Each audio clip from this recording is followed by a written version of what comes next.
চুলায়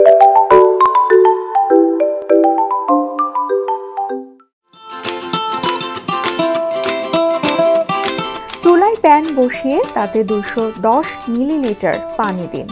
পানি ফুটে উঠলে তাতে যে কোনো নুডলস 1 প্যাকেট এবং প্যাকেটের সাথে থাকা মশলা ও সামান্য লবণ দিয়ে দিতে হবে।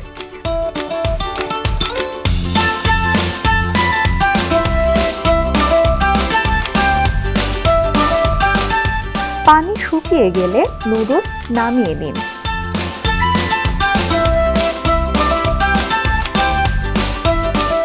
এবার 2টি ডিম, একটি মাঝারি সাইজের পেঁয়াজ কুচি, কাঁচামরিচ স্বাদ মতো, টমেটো কুচি ও লবণ পরিমাণ মতো একসঙ্গে মিশিয়ে নিন।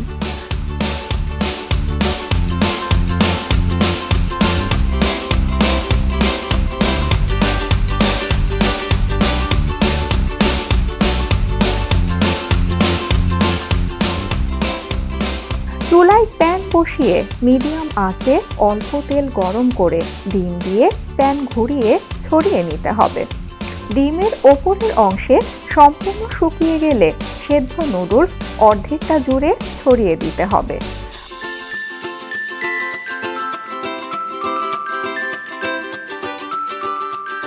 অপর অর্ধেক দিয়ে নুডলস ঢেকে দিতে হবে। তারপর সাবধানে উল্টে দিতে হবে।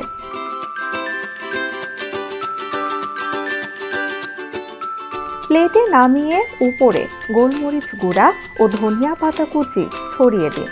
গরম গরম পরিবেশন করুন মজাদার অমলেট নুডলস।